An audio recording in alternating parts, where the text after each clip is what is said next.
tardes a todos. Muchas gracias por venir. Teníamos una duda razonable porque hoy es un día con muchos actos, pero es un gustazo ver el Ágora llena y es un gustazo que Antonio Escotado esté hoy con nosotros. Voy a hacer una breve presentación y a partir de ahí es él quien tiene que hablar. Antonio Escotado es filósofo, jurista, sociólogo, escritor, traductor. Antonio Escotado nació en Madrid en 1941. Vivió en Río de Janeiro desde el 46 al 56. Su padre era agregado de prensa en la Embajada Española en Brasil. Volvió a España y, como él mismo dice, pasó del trópico pagano al nacional catolicismo. Antonio tuvo su niñez en edad en la que todos hemos hecho trastadas y así en una entrevista reconoce que le quisieron expulsar 2 veces del colegio por blasfemo, tras haber metido sapos en el sagrario, la caja donde se guardaban las hostias que se reparten en el acto de comunión cristiana. Eso nunca se pudo demostrar. Y además aprovecho para decir que lo hizo Bárcenas, un amigo mío. Pobre Bárcenas, que en paz descanse. No se puede defender. Yo no. Su vocación fue desde muy joven la filosofía, con mayúsculas, con la utópica idea de elaborar una historia del pensamiento occidental. Por eso eligió esa carrera cuando le llegó el momento de iniciar estudios universitarios, si bien se matriculó también en Derecho, haciendo caso a aquel viejo y conocido consejo familiar de la filosofía no tiene salidas y en cambio el Derecho sí. Su carácter de estudioso y erudito quedó patente a pesar de no conseguir el premio extraordinario de licenciatura. Redactó su tesis doctoral antes de terminar la carrera. El trabajo trató sobre Hegel y el catedrático de Filosofía de Derecho, Luis Legaz, le leyó y le indicó que le bastaría añadir un capítulo dedicado a Kant. La tesis debía haberse leído en 1968, con lo que habría sido el primer ensayo presentado en España por este. Sin embargo, el decano de la facultad, Luis García Arias, también presidente del tribunal, consideró la tesis anticatólica. En 1960 deja su trabajo en el ICO y se marcha a Ibiza, en pleno apogeo del movimiento hippie. Dejé aquello, buen empleo, buen sueldo, importantes estatus por irme de aventura y descubrir otros mundos, otros valores. Eso no gustó a mis amigos que nunca entendieron mi decisión. Y es que mi necesidad va más por el terreno de la investigación que por la acumulación del capital. Una vacante en la UNED, la de adjunto para ética y sociología, le permitió volver a la universidad. En esta institución ha sido profesor de Derecho, de Filosofía, de Sociología y finalmente Filosofía y Metodología de la Ciencia, junto a su buen amigo Carlos Moya. Su obra más conocida es sin duda Historia de las drogas. El propósito de este libro fue la existencia de un enorme agujero negro en este ámbito del conocimiento y al creer que estaba iniciando un movimiento de investigación sobre el mismo, quiso darle un buen impulso. A finales de los 80 y comienzos de los 90, cuando Escotado se convierte en un personaje público, una celebridad gracias a las apariciones en televisión. Los enemigos del comercio, en su última obra en 3 volúmenes, y base de esta conferencia. Si en el primer volumen cuenta como la aparición de la sociedad del consumo es un hecho muy reciente, ya que fue precedida de 2 milenios de modelos sociales hostiles a ella, en el segundo volumen trata el nacimiento del socialismo o la figura de Karl Marx. Son objeto de estudio cuya intención es reconstruir la génesis y el desarrollo de las formulaciones que desde entonces han tratado de volver a transformar lo privado en común. Finalmente, en el tercer volumen analiza desde Lenin hasta los últimos movimientos de izquierdas surgidos en Europa. Sin lugar a duda, es la obra más importante de Antonio Escotado, sin precedentes en la biografía mundial. Antonio ha sido cristiano, comunista, liberal. ¿Quiénes son los enemigos del comercio? Muchas gracias. Parecía que estaba acoplando, pero no. Les agradezco mucho porque es efectivamente una tarde de viernes y venir a escuchar una conferencia en vez de quedarse en casa cómodo o tener un pasatiempo más seguro que escuchar a un anciano. De modo que, como están aquí, muchas gracias. Siempre improviso y hoy improvisaré también. Lo que pasa es que me quedaba un ratín en el hotel y he tomado una pequeña chuleta que espero que me sirva para no perder demasiado el norte hablándoles a ustedes. El conferenciante clásico español, por ejemplo, Unamuno, Pérez de Ayala, Azorín, cuento incluso con el último de ellos, Cela, a quien conocí por casualidad y me lo explicó él mismo una vez en Múnich. Solían tener 2 o 4 conferencias escritas que iban repitiendo ciudad por ciudad, porque España siempre ha tenido de alguna manera los ayuntamientos una zona de gasto cultural que no lo han mantenido de una forma u otra a los que escribíamos o a los profes. Cela tenía de las 4 estaciones, primavera, otoño, verano, invierno. Azorín solo tenía invierno y verano. Pero claro, leer la conferencia a mí me parece que es como dar pensamiento fósil. Si algo se puede hacer es ponerse uno delante de las amables personas que escuchan y producir en ese instante pensamiento. No dar pensamiento ya producido. Estuve 20 años aproximadamente. Bueno, quizá debo hacer un primer inciso aquí. Aunque he sido bastante aventurero en la vida, siempre he tenido una rémora de repelente niño Vicente desde pequeño, que excitaron mucho mis padres, porque soy hijo único, y como he tenido siempre bastante memoria, el hecho de tener ese ramalazo extraño, de quererlos leer los libros más aburridos y abstrusos de la casa, no les digo que me pusiera a leer la guía de teléfonos, pero casi.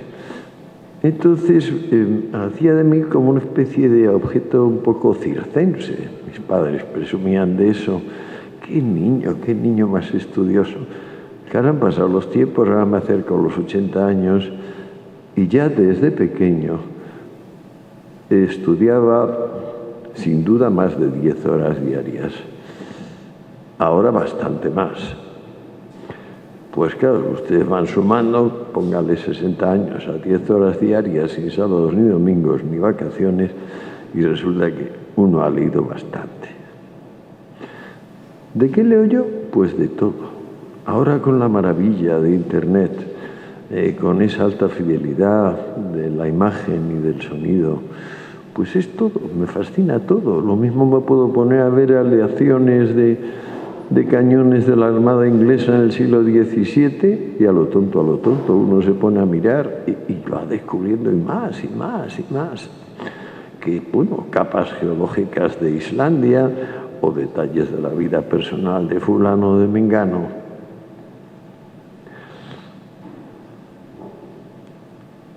Tenía como una de las deudas en mi vida entender por qué había sido tan comunista, hasta el extremo incluso de la frivolidad de inclinarme por la rama maoísta en los últimos años de la vida, de aquella vida, de la vida universitaria, de la vida de la célula, del reparto de nuestra bandera y mundo obrero. Y íbamos, por ejemplo, convirtiendo los cursos de alfabetización del Ayuntamiento de Madrid en secretos mítines, donde a los pobres obreros de entonces era una gente muy esmirriada. O sea, el español entonces tenía fácil 20 centímetros menos de altura que ahora.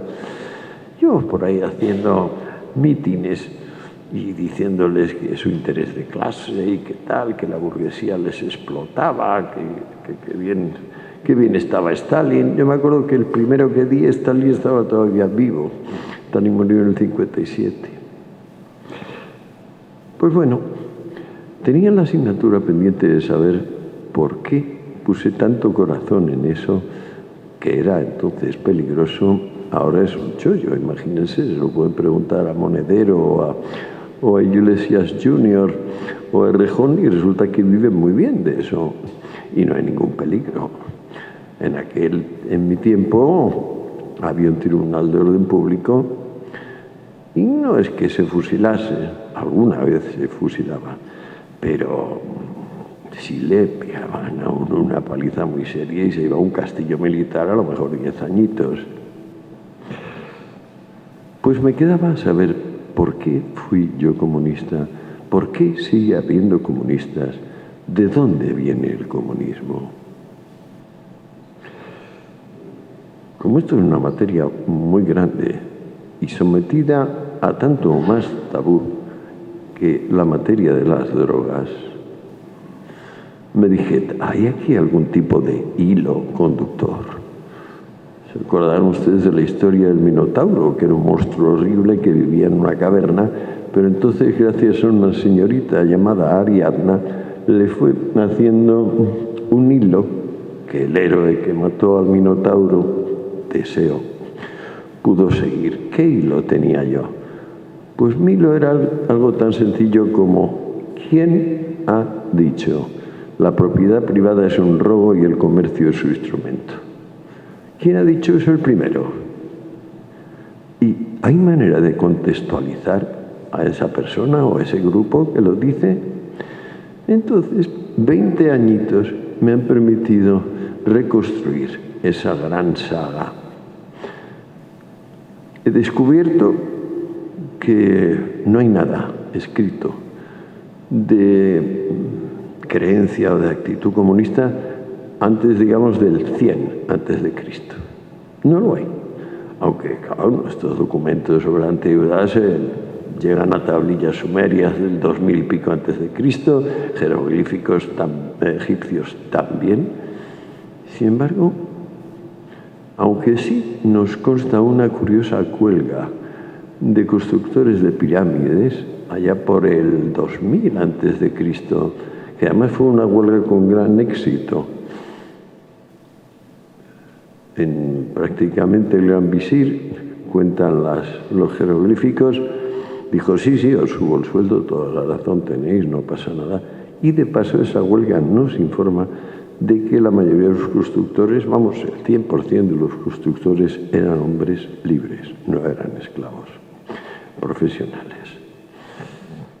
Pues bueno, descubrí, gracias sobre todo al gran erudito del periodo, Norman Cohn, que antes del 100 antes de Cristo no había comunistas y que el movimiento comunista aparece con otro de los frecuentes episodios de guerra civil que tenía Israel. De aquel episodio salieron como 3 grandes tendencias: los saduceos, los esenios y los fariseos, que vienen a ser, digamos, si los trasladamos ahora, los fariseos, los profesionales, los que querían vivir de la maestría. Los saduceos, pues bueno, los herederos de terratenientes, sacerdotes, la casta superior que pretendía prolongar su existencia. Y los esenios eran los comunistas. Los 2 libros de los Macabeos de la Biblia, a mi juicio, maquillan un poquito la tremenda violencia que debieron adquirir las guerras civiles en Israel, pues por ahí, hacia el 100 antes de Cristo, de las cuales salieron derrotados los esenios. Empezamos a saber de ellos cuando están en el Mar Muerto, cultivando extrañas costumbres como sentirse contaminados, sentirse impuros y necesitar grandes cisternas, grandes aljibes, porque allí en esos desiertos llueve una o dos veces al año y hay que poder recoger todo el agua, y esta gente estaba obsesionada con las abluciones, con limpiezas. Fueron los esenios los primeros que dijeron que el séptimo mandamiento no era no hurtar y no robar, que el séptimo mandamiento era no practicarás el comercio. Esto lo sabemos a ciencia cierta. Fueron los esenios los que redactaron los manuscritos del Mar Muerto que se llaman o de Qumran, donde el más famoso de ellos, la guerra de los hijos de la luz contra los hijos de las tinieblas, bien se podría traducir como guerra de la burguesía contra el proletariado, porque en realidad los hijos de la luz son los que consideran que el oro en y por sí es impuro. Cualquier tipo de contacto con la riqueza mancha. El rico es un maldito del Señor y el pobre es el bendito del Señor. No tenemos constancia de que esto existiera antes del 100 antes de Cristo en Israel. Cosa curiosa. Ustedes dirán, es agua. No, son libaciones a Dioniso. Yo intento descontaminarme, pero no como los esenios.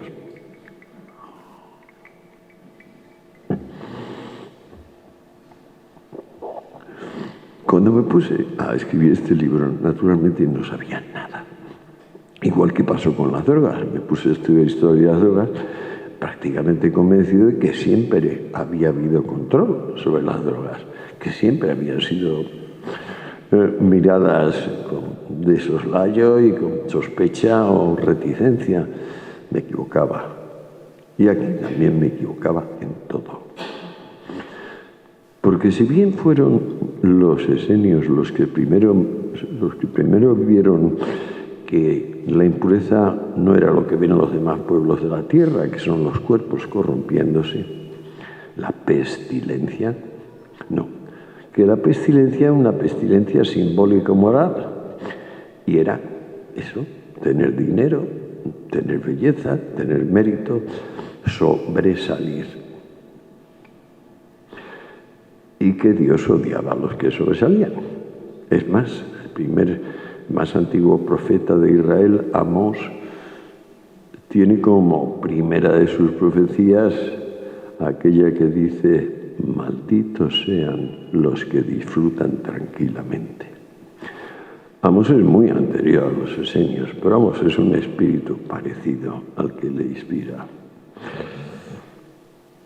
Naturalmente, cuando uno se pone a tratar una materia, como yo traté las drogas y luego el comunismo, hay dos básicas actitudes. Uno lleva una idea sobre la cuestión, y dos, uno no lleva ninguna idea sobre la cuestión y lo que quiere es aclararse. A lo primero vamos a llamar confirmar, y a lo segundo lo vamos a llamar investigar. A mi juicio, la verdad siempre desconfirma. Es decir, no hay posibilidad, no hay probabilidad de que acertemos antes de mirar. Incluso mirando detenidamente, solemos equivocarnos. Pero acertar sin investigar y por largo, esto, digamos, es menos que el número de Avogadro, que, como ustedes saben, es 1 elevado a menos 35, unas probabilidades francamente bajas. Sin embargo, aunque los esenios tienen este comunismo de verdad, este comunismo íntimo, y luego van a tener como gran profeta a Juan Bautista, que según la tradición es el primo hermano de Jesús, nacido 6 meses antes que él.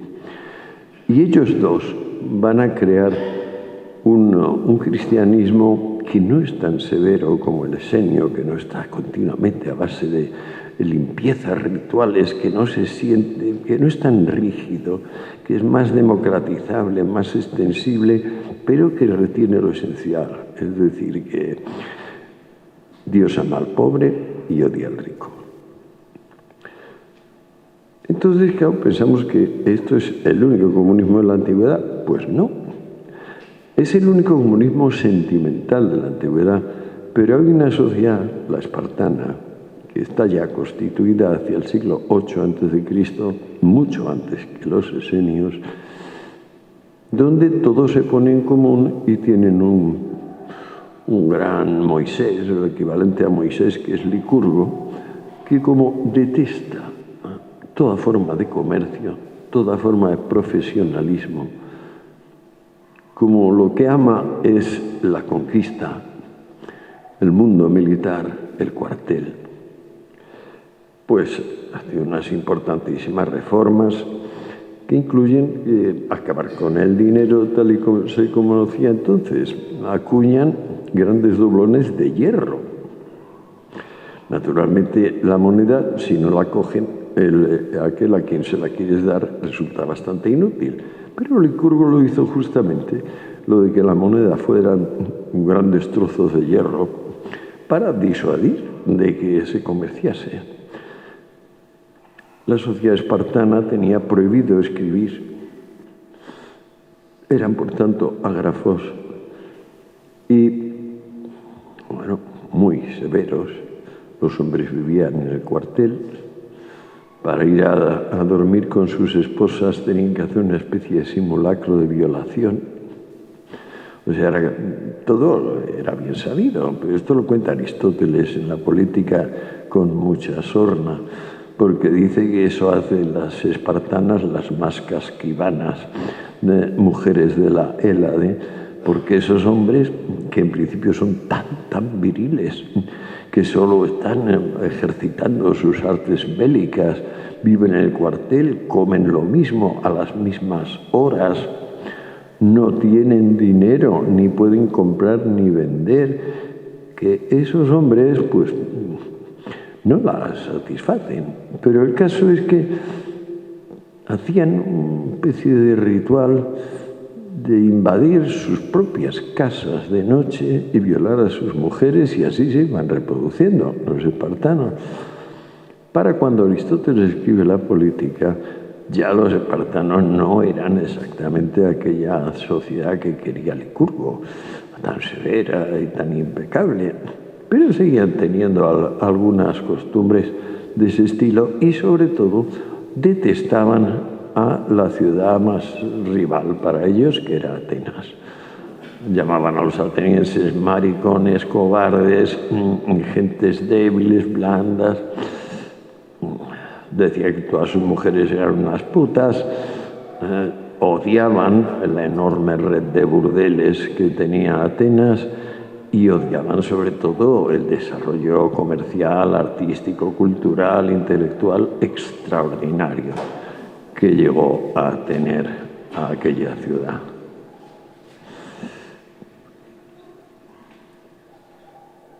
Es curioso, a lo mejor ustedes no lo recuerdan o no lo han sabido nunca, pero Sócrates mide la riqueza, la riqueza de Atenas, porque los hijos de los ciudadanos en general son despectivos con sus padres. Reciben la comida como si se la debiesen. Y en vez de mostrar gratitud, devoción y esfuerzo por devolver lo recibido, pues bueno, se consideran titulados para cualquier cosa. Sócrates está mencionando a los ninis. Harán falta 2500 años desde la mención despectiva de Sócrates o crítica de Sócrates a la juventud ateniense. Les hablo de dos tipos de testimonios convergentes sobre Sócrates, uno de Platón y otro de Jenofonte, en las Memorabilia, de modo que se puede tomar en serio eso. Son dos escritores distintos y que se llevan personalmente mal, y por lo tanto si hablan de un señor y le atribuyen esto, yo me lo creo. Entonces, que Sócrates diga que son unos consentidos los niños atenienses, quiere decir que Atenas estaba forrada, que Atenas tenía una riqueza inconcebible que no volvió a verse prácticamente hasta Venecia o las urbes del Renacimiento. ¿De dónde le venía la riqueza a Atenas? Básicamente del comercio, pero claro, ¿comercio de qué? Pues bueno, la cerámica, apoyada en un dominio del arte gráfico que no hemos vuelto a tener, porque la capacidad de dibujo de los griegos, combinando la idealidad y con el realismo, es simplemente prodigiosa. La cerámica pintada era una buena fuente de exportación. El cultivo del olivo, la selección de la aceituna y la obtención en frío les permitía exportar también cientos o miles de toneladas aceite como el que no se había visto nunca, con un grado de acidez muy, muy bajo. También, no sé hasta qué punto en conexión con las ciudades fenicias, Tiro, Sidón, no me refiero a Cartago, que está mucho más allá, les permitió desarrollar la industria del vino en serio. Primero sellando las ánforas, luego descubriendo el tonel, que se puede considerar el invento singular más productivo, más rentable de la Hélade. Los toneleros, si les ocurre aquello, ahora naturalmente a 2000 años vista no hay madera que resista y no tenemos ningún tonel de la antigüedad, pero eso les permitió exportar masivamente vino y evitar la fragilidad de las ánforas. También eran herreros eminentes y fabricaban sobre todo material de guerra, lanzas, yelmos, escudos, los protectores de la pantorrilla, tan esenciales, o sea, una chapa de bronce que iba de la rodilla hasta el empeine del pie. Con eso, cerámica, aceite, forja, vino, muy destacado vino. Resultó que, como en 100 años, también el descubrimiento de la moneda fraccionaria pequeña. El rey de Lidia había hecho ya acuñaciones de material importante, pero, digamos, unidades que ahora serían, pues, 1000 euros. Aquello no era de utilidad, fue Solón de Atenas el que empezó a hacer moneda tipo 10 euros, 20 euros, 50 euros. Eso era mucho más manejable, mucho más útil. Tuvo un éxito enorme, sobre todo a partir de unas minas que tenían unos 40 kilómetros de Atenas de plata, las de Laurium. Total que en el a Sócrates le matan en el 399, siglo IV. En el siglo IV Atenas es riquísima, riquísima, tan riquísima que sus niños son ninis, cosa que no se ha vuelto a ver hasta nuestro tiempo.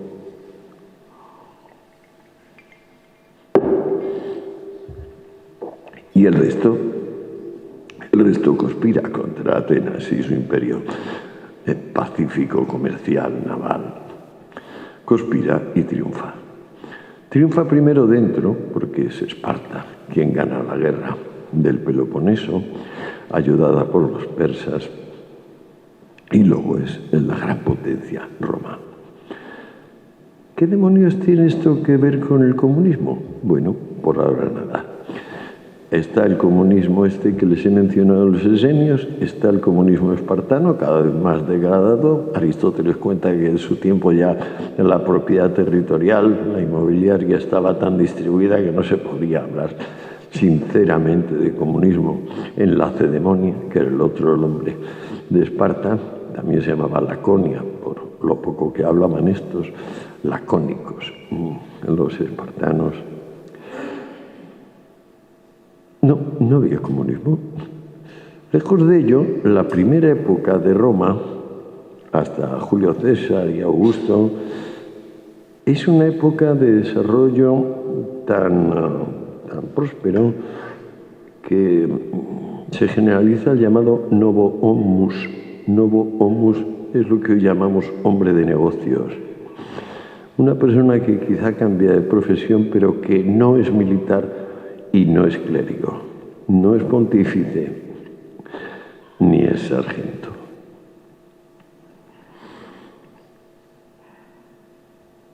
Roma se va apoderando del mundo tras derrotar a Cartago, que es una potencia comercial, invadir Grecia y derrotar desde la batalla de Corinto, 180 y tantos, si no recuerdo mal, antes de Cristo. Roma se va posesionando del mundo y durante una primera época crea novus homos, es decir, crea hombres de negocios y se expande como había empezado a expandirse Atenas y las demás ciudades griegas de gran mérito, que Samos, Éfeso, Mileto, Agrigento, porque también Grecia tuvo un pseudópodo muy importante en Sicilia y en Italia, en el final de la bota italiana, en el sur de Italia. Roma triunfó a través de sus legiones, a través del derecho. Quizá fuera de la filosofía y la ciencia griega, el documento más científico, más sólido, más reflexivo que tenemos es el Corpus Juris Civilis, es decir, la colección de sentencias de jurisconsultos latinos, Paulo, Ulpiano, Papiniano, que efectivamente es una lógica del mayor interés, es una lógica reflexiva impecable, aplicada a cuestiones pequeñas. Por ejemplo, yo tengo construido una casa, usted va a construir una casa enfrente y entonces de repente dice, pero bueno, ¿no tengo yo un derecho a mirarle a usted ya que yo hice mi casa antes? ¿Tiene usted el mismo derecho a mirarme a mí? Pues no, señor. Y entonces viene la famosa servidumbre de vistas. Usted tendrá derecho a abrir unas ventanas, pero mucho más pequeñas que las mías, si es que tiene derecho a abrir ventanas. Igual la servidumbre de lindes o la servidumbre de paso, o una infinidad de contratos.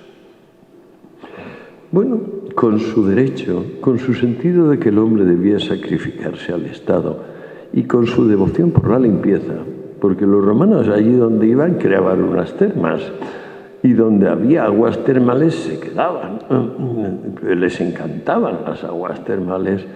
Entonces esta higiene, este espíritu de sacrificio y el coraje de sus legiones le depararon el gobierno del mundo.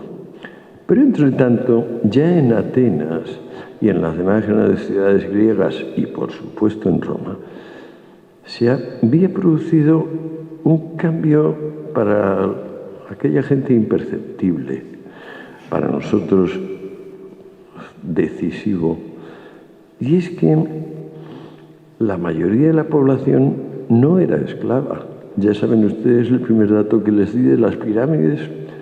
No había un solo esclavo constructor de pirámides. Eran todos hombres libres.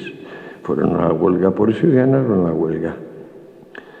Sin embargo, en tiempos de Sócrates, ante vehementes protestas de Sócrates, que lo consideraron una violación de la naturaleza humana y un acto éticamente abominable, así lo piensan también algunos otros sofistas como Alcidamas de Elea o Antifón.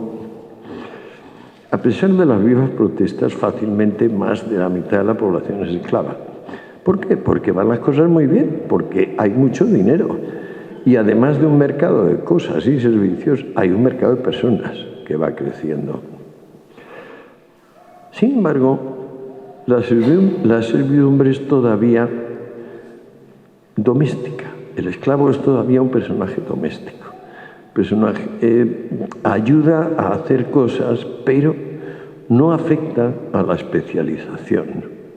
O sea, no hay un gran arquitecto, no hay un gran pintor, no hay un gran científico o pensador que sea esclavo, ni un gran guerrero.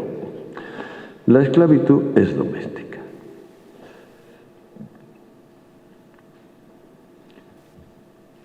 El caso es que la propia evolución, el ir a más, tanto de Grecia en primer lugar como de Roma luego, descubre que quizá el más grande negocio sea profesionalizar al esclavo y enseñarle. O sea, tú vas a ser profesor, tú vas a ser médico, tú vas a ser maestro de obras.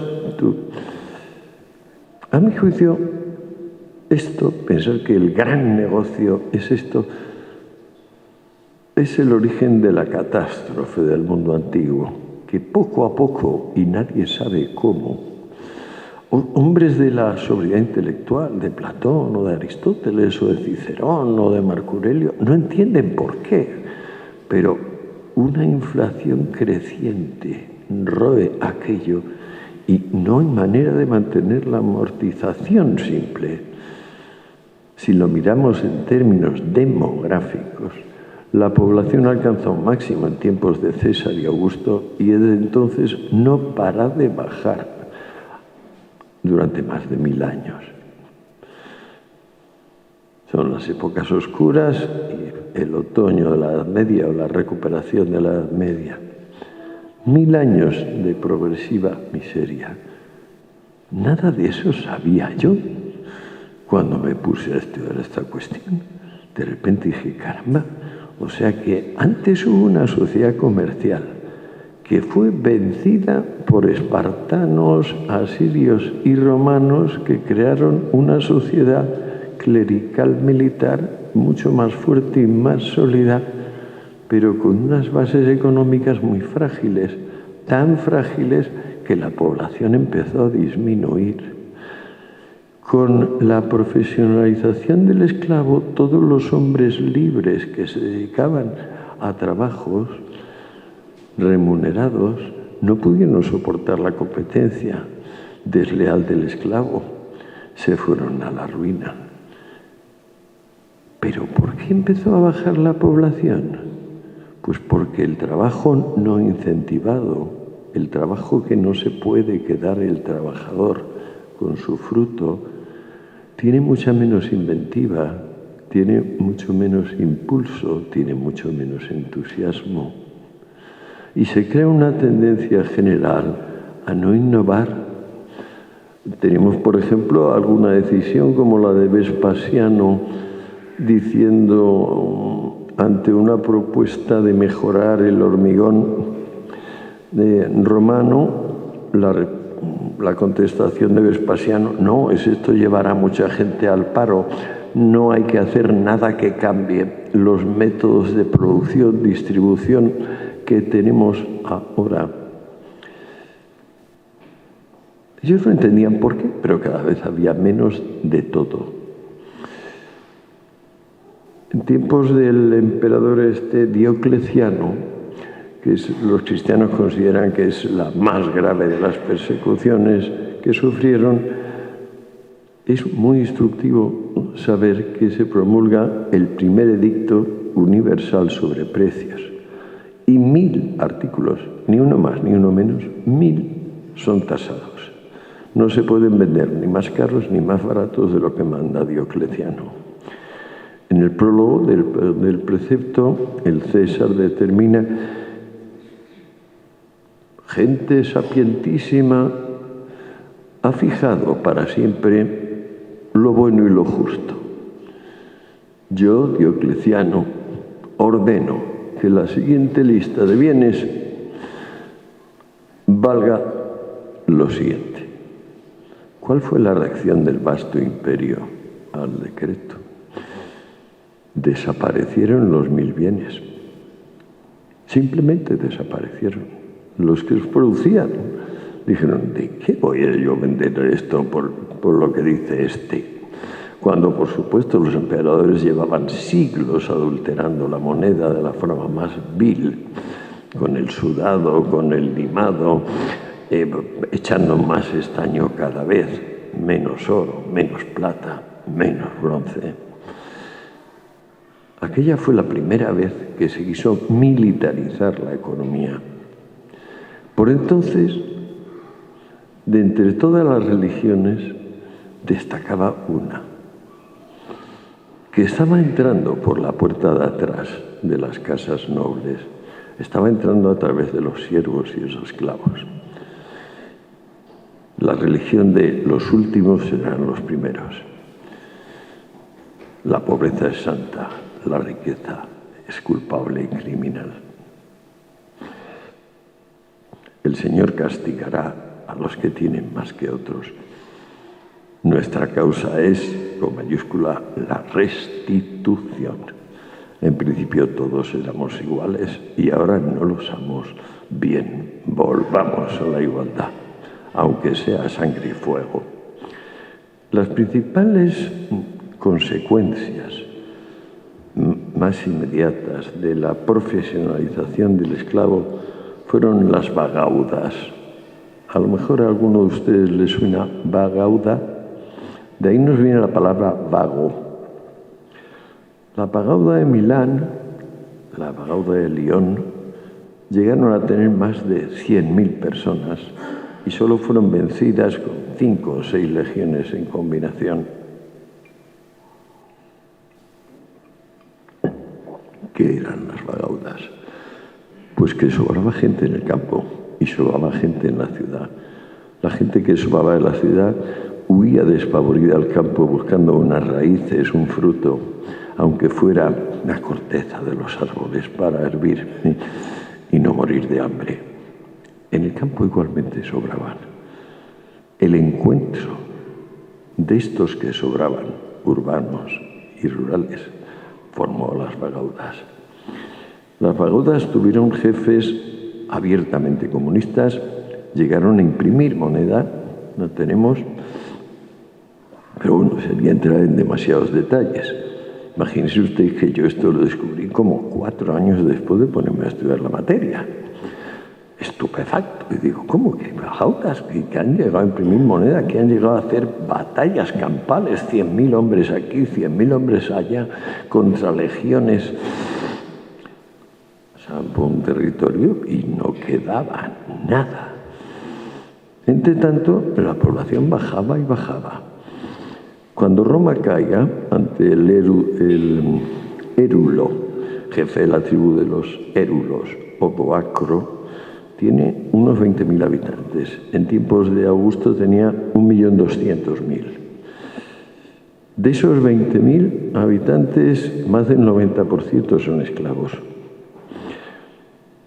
La indigencia reina en Europa y va a seguir reinando. El poder entonces es Bizancio, que más o menos se mantiene, pero el gran poder que se divisa en el horizonte es eso que ha movilizado a las tribus de Arabia, de la Arabia pétrea, y que les va a hacer tomar África, Oriente Medio y Extremo Oriente, hasta ahora.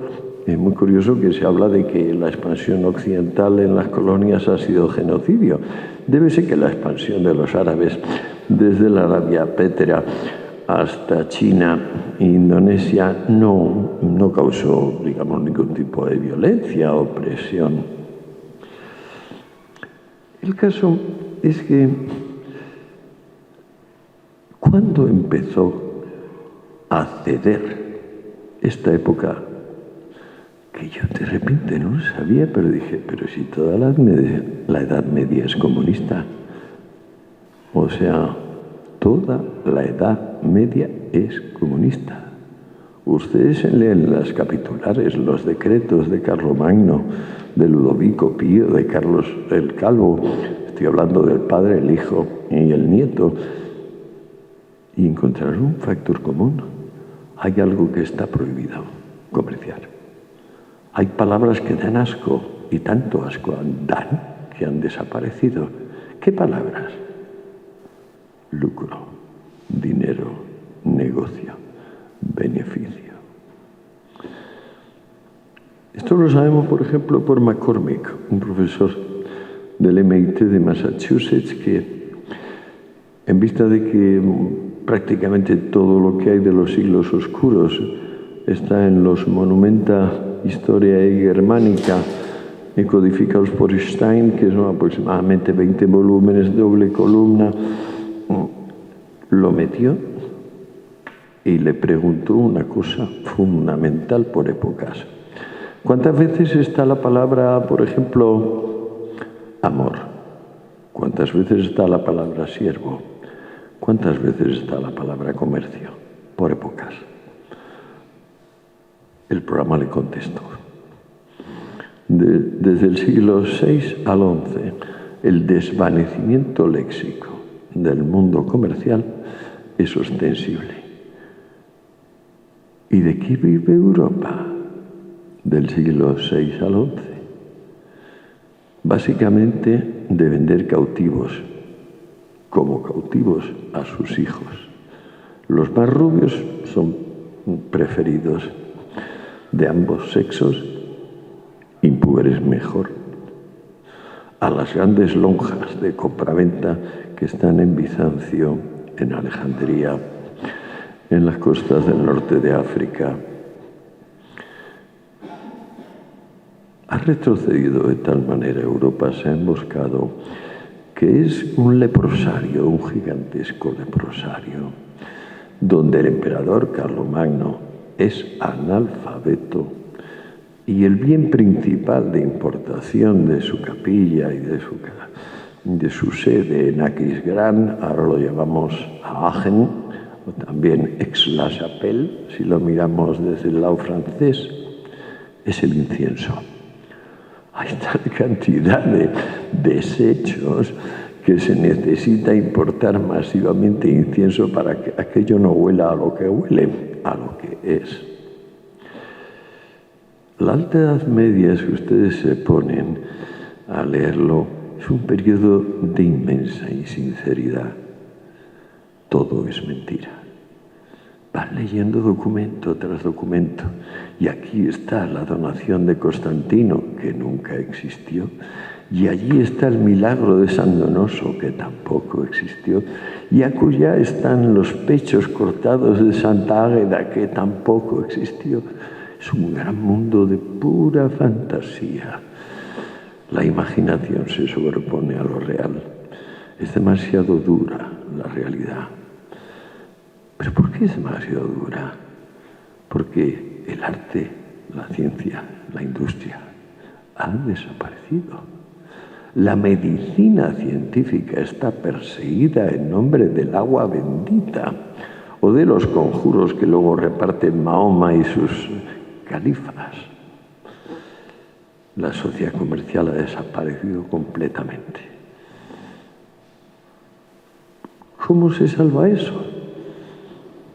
Con colapso demográfico, habiendo menos personas. ¿Cómo cambia eso? Pues por algo tan extraño como que, debido a la pobreza generalizada, no hay manera de darle al esclavo lo que se le dio siempre, que es techo, comida y ropa. Cuando no puedes darle a eso al esclavo, lo llamas siervo.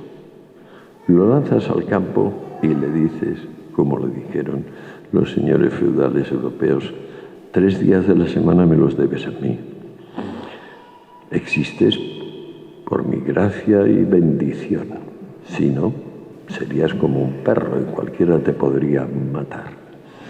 Si me pagas los 3 días de trabajo semanales, yo te aseguro que fuera de elevarte de vez en cuando para la guerra y acostarme con tu mujer, te dejo existir. Es más, te dejo que acumules riqueza.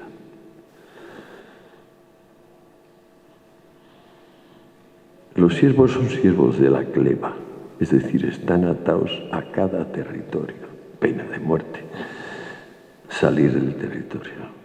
Sin embargo, desde el siglo XI observamos que se multiplica el desertor de la cleva. Esa gente se va. ¿A dónde se va?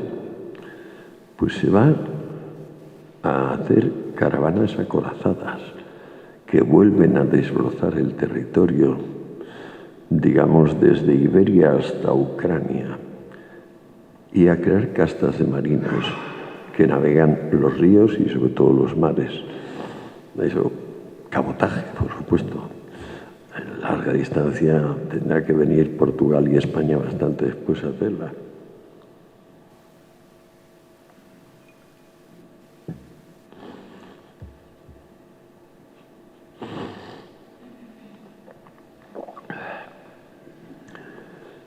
Cuando los desertores del vasallaje llegan a tener suficientes caravaneros, suficientes marinos y suficientes comerciantes como para reabrir las rutas,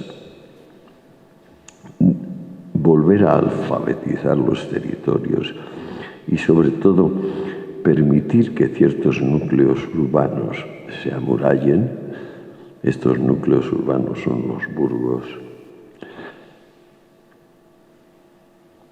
La suerte del mundo clerical militar está echada. En el interior de estas pequeñas aldeas que tienen muros, la capacidad de sus artesanos, de sus hombres de negocios, la inventiva, el rendimiento de la hora de trabajo dentro de lo amurallado es tal que no se puede competir. Y en 2 siglos los nobles están pidiendo préstamos, están endeudados con esos que 2 generaciones antes eran desertores del vasallaje. Pobres hombres que vagaban de un sitio a otro a ver si encontraban un desecho en una playa o en la orilla de un río.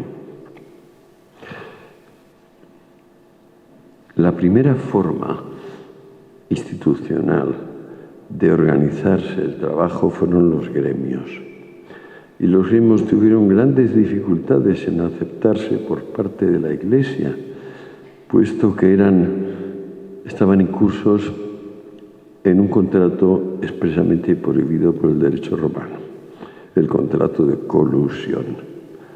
Colusión es pacto en detrimento de terceros. Y el gremio era un pacto sistemático en detrimento de terceros.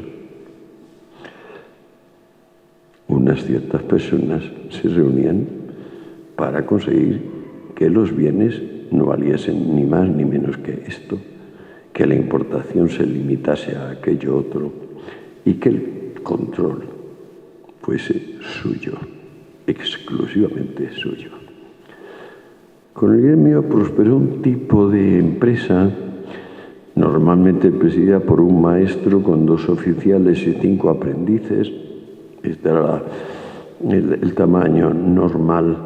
Y aunque la Iglesia, muchos obispos de la Iglesia pusieron el grito en el cielo diciendo que eran colusionadores y que eran por tanto enemigos del pueblo, enemigos del hombre, los gremios asumieron en buena medida el desarrollo comercial e industrial de Europa, hasta que dentro de ellos mismos empezó a haber una división entre los creativos, innovadores, y los conservadores, no creativos.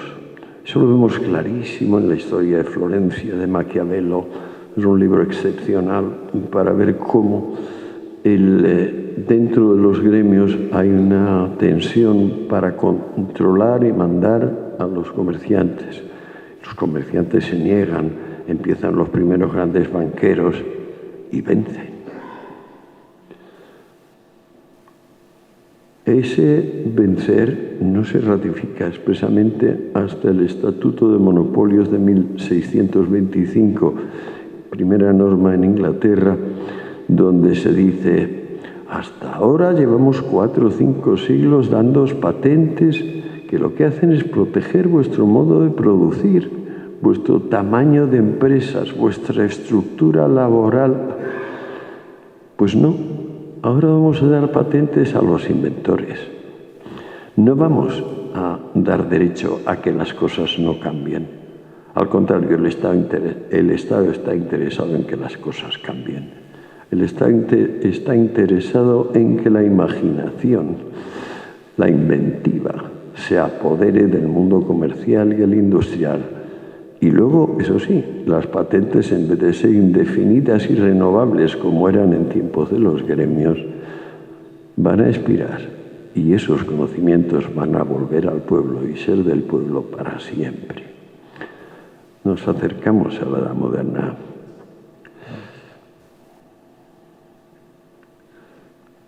¿Qué había hasta la edad moderna? Había estamentos. Allí donde nacías, allí morías. Había básicamente 3 estamentos: el militar, el clerical y la plebe. ¿Cómo definía la plebe los romanos? Aquella parte del pueblo que no sabe lo que quiere. Cuando la patente empezó a proteger la inventiva, el talento, en vez de proteger el derecho adquirido, los estamentos se estaban convirtiendo en clases. La clase es móvil, el estamento es inmóvil.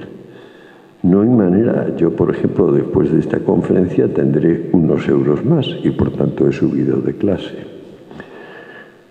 La clase es el dinamismo por excelencia. Y sin embargo, qué cosa más curiosa, que cuando viene la primera protesta por esto, por el cambio de vida, porque ya no es santa la pobreza, porque ya se acabó la Edad Media, porque ya los gremios no mandan sobre los comerciantes, porque los nobles y los clérigos están hipotecados a los hombres de negocios, porque ha cambiado el mundo completamente. ¿Qué es esto? Que ahora es el talento, que ahora es la astucia la que gobierna el mundo, cuando antes era la espada y el báculo y el agua bendita. ¿Qué es esto de que vuelva a haber químicos y arquitectos e ingenieros? ¿Qué es esto de que la Tierra gira en torno del Sol, en vez de que todo gira en torno de la Tierra? ¿Qué es esto? ¿Qué es esto? Pues el primer hombre que muy seriamente llama la atención diciendo que qué horror la sociedad de clases, Carlos Marx. En realidad no escribe más de 20 líneas sobre las clases sociales, algo que pasa por ser uno de los creadores de la sociología. Y está hablando siempre de estamentos. Está hablando de las clases como si fueran estamentos. Dice, hay 2 grandes clases, el proletariado y la burguesía, como si uno naciera burgués y muriese burgués, y naciera proletario y muriese proletario. En ese siglo donde escribe Marx, si hacemos el listado de los 100 más importantes empresarios, veremos que el 99% de esos 100 son gentes que han venido de las más ínfimas clases sociales. Desde Owen a Carnegie, son niños que trabajan desde los 6 años, barriendo. No tiene nada que ver un estamento con una clase. Pero cuando surge el profeta de la santa pobreza, porque eso es lo que es Marx y eso es lo que fue Blanqui, y lo que empezó a aparecer desde el mediados del siglo XIX, la renovación de las guerras comunistas del Renacimiento, que a su vez habían sido una nostalgia por ese mundo de la santa pobreza. Pues entonces hay la gran confusión. Queremos una sociedad sin clases, quiere decir que queremos una sociedad sin estamentos. Efectivamente, no tenemos estamentos. Pero como no queremos reconocer eso, como tenemos la mala fe y mantenemos el equívoco de que las clases son estamentos, pues entonces pasa lo que pasa con Marx. En 1848 el Manifiesto Comunista dice que el mundo se divide en 2 grandes clases, la burguesía y el proletariado. En 1867, 19 años más tarde, el día antes de morir, Marx se compra un cuaderno y escribe las clases sociales. ¿Por porque le da vergüenza llevar 20 años escribiendo sobre esto y no haber definido clase social. ¿Qué escribe? 22 líneas. Esas 22 líneas son el capítulo 52 del final del Capital. Capítulo 52 del tomo 3. ¿Qué dicen esas líneas? Si consideramos las clases en función del origen de los ingresos de sus miembros, no podemos decir que son dos, sino una miríada, porque hay ilimitadas fuentes de ingreso. Curioso. 20 años antes no había más que 2 clases. Ahora hay miríadas de clases. Luego resultó que se intentó y se puso en práctica la sociedad sin clases. Y ya sabemos lo que ha sido. Ha tenido muchos ejemplos, desde la China de Mao a la Cuba del actual heredero de Castro, Corea, Mozambique y, por supuesto, la Unión Soviética y sus satélites. ¿Qué es una sociedad sin clases aplicada? Pues un grupo donde, en vez de haber genealogías, funciona como genealogía la antigüedad del carné del partido. Se crea una nomenclatura con K, una inteligencia. La palabra inteligencia es rusa y significa aquel joven aristócrata rebelde. Rebelde y aristócrata son inseparables y de ahí viene inteligencia. Luego viene nomenclatura. Bueno, pasó lo que pasó. Estoy hablándoles largo y termino ya. Estoy en Alcoy. Alcoy es uno de los orígenes de la industrialización española. Aquí, una de las vergüenzas es haber convertido en virutas al alcalde, el pobre Pelletes. Podemos leer en detalle, porque Engels le dedicó 3 o 4 artículos, la historia particular de cómo el ludismo, es decir, el movimiento de destrucción de la maquinaria, el odio a la industrialización, prosperó muy especialmente en Alcoy, donde había ya una importante industria textil, papelera. 15 guardias civiles, no, seamos exactos, 14, resistieron unos embates de unas masas básicamente anarquistas. Comunistas eran una pequeña minoría, sucumbieron, algunos se rindieron, los que pudieron sobrevivir se rindieron, al alcalde no le dio tiempo. Y aquí estamos. Qué diferente es de Alcoy, de aquel que arrastró por la calle hasta convertir en virutas al pobre alcalde. Felicitémonos, amigos míos, aunque parezca que no, y aunque haya tanto memo de por medio diciendo tonterías, como que no paguemos la deuda pública, como que pidamos más y más dinero, como que en vez de ocuparnos de las fuentes de ingreso, ocupémonos de las fuentes de gasto, aunque haya tanto memo y esté precisamente en el gobierno, felicitémonos. Porque al menos a mí se me permite hablar, ustedes me escuchan. Y bueno, ya veremos qué pasa en cuanto empecemos a votar y nos dejen. Muchas gracias. Muchas gracias, don Antonio. Le quería preguntar hasta qué punto considera usted que el comunismo es un sustituto de la religión. Muchas gracias. Es la gran religión política. O sea, llega un momento en que no se acaba uno de creer los milagros y lo sobrenatural, el más acá, el más allá. Y el comunismo es precisamente el que dice que no hace falta creer en el más allá, que es posible hacer el paraíso terrenal. Así concretamente, a los 3 meses del golpe de Estado de Moscú, al inaugurar el proyecto de la primera estación de metro, Trotsky y Lenin se reúnen, dan un mitin público y Trotsky dice: venimos a crear el paraíso terrenal. Es bastante gracioso en vista de los 78 años que siguieron ese pobre país, pero es que a los rusos les pasa eso, una gente que sufre mucho, quiere dar lecciones a la humanidad, pero es incapaz de aprender. Esto lo dijo un tal Oblomov o algo así. En tiempos de las guerras napoleónicas había sido un héroe de las guerras napoleónicas, era un patriota eminente y era un hombre de buena familia. Pero cuando le dijo a Rusia en unas cartas: somos un pueblo desdichado, estamos esperando darle una gran lección al mundo, pero somos radicalmente incapaces de aprender nada, no sabemos escuchar. ¿Saben lo que hicieron con él? Le dieron el primer tratamiento psiquiátrico obligatorio. No volvió a salir de su casa. Sus libros fueron quemados. Su editor fue considerado demente y mandado a la Siberia. Y él quedó en reclusión domiciliaria. Y todavía tienen a Putin. Y todavía tienen la momia sonrosada, que les vale 2 millones de euros al mes mantenerla sonrojada.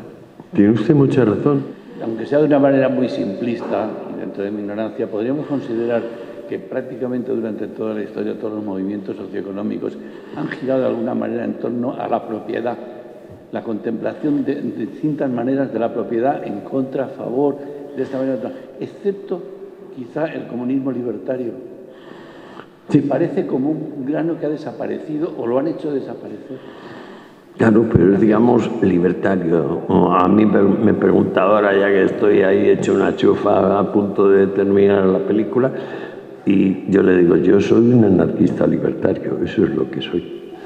Pero ese es mi corazón. Luego mi entendimiento sabe perfectamente que hay que pagar los rendimientos de la deuda, que hay que hacer capital, que hay que distinguir entre creación imaginaria y creación real de capital, que el capital es aquello que no necesita consumirse de la producción, que las sociedades estas que hemos estado mencionando y que han durado hasta que el desertor del vasallaje les puso término y dijo: hasta aquí llega vuestra locura, que son sociedades donde se ha confundido la meta de luchar contra la pobreza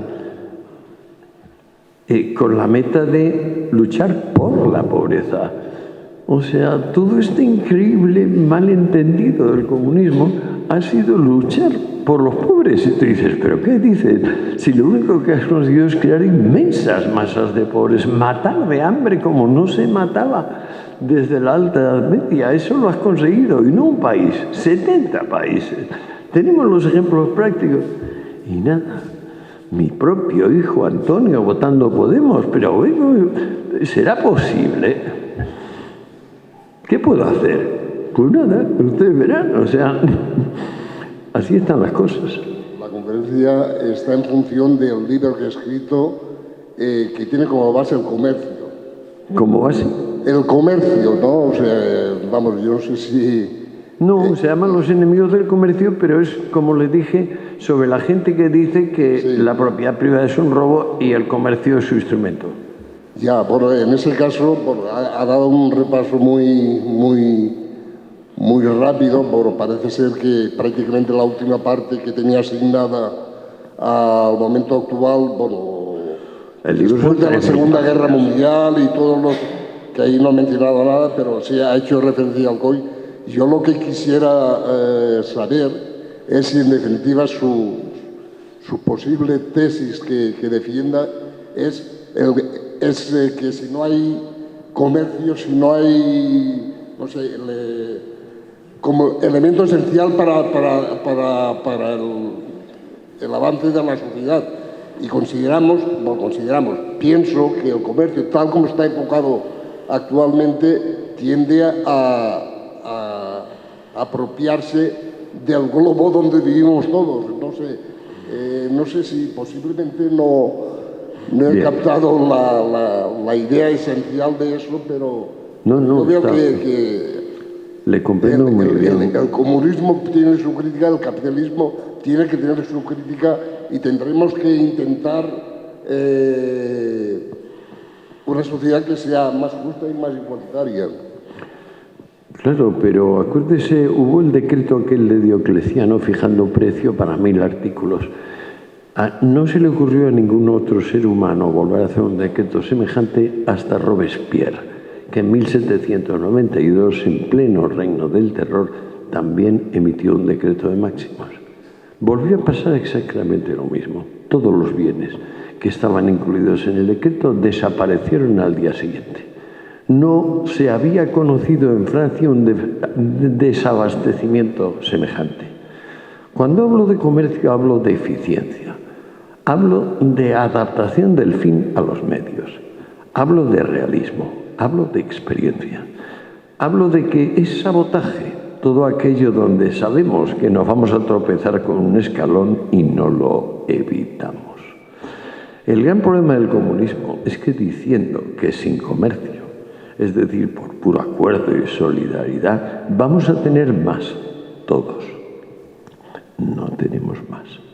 Y no es que lo diga yo, lo dice el mundo. Han sido 100 años de decirlo de 100 maneras, no hay duda. Y sin embargo, vuelve y vuelve y vuelve. Y les he dicho, mi hijo más joven votó Podemos. Mi hijo. Yo he estado 20 años estudiando la historia del comercio y del anticomercio. Dense cuenta. El asunto es muy serio. ¿Queremos soñar o queremos ver? ¿Estamos dispuestos a estudiar e investigar? ¿O simplemente queremos confirmar lo primero que nos dice nuestro corazón? Si usted coge mi libro y traduce las notas que van al tipo del 6, al tipo del 12, que es el del cuerpo principal, dará cuenta que los 3 tomos, cada uno de ellos supera las 1000 páginas. Es decir, que mi investigación, que les he soltado un poco rápido aquí, son 3000 páginas y 20 años de mi vida. Y aún así, hay millones de detalles que no he contado. ¿Por qué es imposible? Porque la realidad es infinita por todas partes, por la derecha, por arriba, por abajo. Ahora, hay una cosa donde no es infinita por prolijidad, sino que es mucho más cualitativa. ¿Queremos saber la verdad? ¿Aceptamos que la verdad es la realidad de las cosas? ¿O pertenecemos a esa secta que dice que la verdad y la realidad son cosas distintas? Yo salí de esa secta con los enemigos del comercio, pero los escribí porque estaba en la secta, o sea, porque me quedaba parte de aquel haberme jugado la vida con la muleta, la bandera roja, y diciendo que la guerra civil, la lucha de clases, que era la única forma de llegar a la riqueza y a la justicia. Así fue. Me temo que sus hijos y sus nietos lo van a repetir. ¿Demonios? ¿Por qué? Pues me temo que lo van a repetir. Es que no sé si me ha quedado claro. Voy a hacerle una pregunta y luego a autorresponder yo la pregunta que le hago, pero también quiero saber su propia respuesta. Que usted no es el conferenciante. Exacto. No, claro, eso es lo que quiero decirle, que la respuesta me la da usted, pero como yo voy a lanzarle un órdago, digamos, para ver si está un poco de acuerdo conmigo en la respuesta que yo doy, aunque la respuesta la tiene que dar usted, que es el conferenciante. No sé si me he explicado. A ver, se me ocurre un poco... A ver, pienso o le pregunto, que no sé si me ha quedado claro mejor desde aquí, ¿cuál sería el prejuicio básico contra, digamos, el comercio o el lucro personal, que parece que es una especie durante gran parte de la historia de anatema o cosa que se ve como mal, ¿no? San Agustín, San Ambrosio... Sí, un segundo, ya le hago la... No, perdón, contesto la primera. San Agustín, San Ambrosio y San Juan Crisóstomo dicen que el vicio principal del comercio es el contrato, que el contrato siempre supone la pérdida de uno y la ganancia de otro, que el contrato es intrínsecamente injusto. Esos 4 padres de la Iglesia están mal de la cabeza, por supuesto, y por eso seguimos celebrando contratos y en vez de derogarlos, los mantenemos. Es decir, vendemos nuestra casa, compramos coche, vendemos coche. No estamos diciendo como San Ambrosio, San Agustín, San Juan Crisóstomo, lo diré, y San Basilio, que no, que uno de los dos ha salido trasquilado. Diga la segunda. Sí, bueno, ahora supongo que lo sabrá, está muy en boga el tema, digamos, de la expresión emocional, la inteligencia emocional, etcétera, etcétera. Entonces yo me pregunto si en la represión de las emociones, que yo me imagino, por ejemplo, al guerrero espartano, que es una persona, como usted diría, absolutamente invulnerable, incapaz de mostrar sus deseos y sus necesidades, y luego el resto de la historia, la gente subyugada por la religión, más o menos como los espartanos, incapaces de aceptar su propio beneficio porque sería tachado de egoísmo, si esa falta de expresión emocional que se tiene a lo largo de la historia y ese miedo a las emociones estaría incluido en el miedo al comercio y a la satisfacción y al lucro personal. Es usted inteligente. Esto que ha dicho es fino.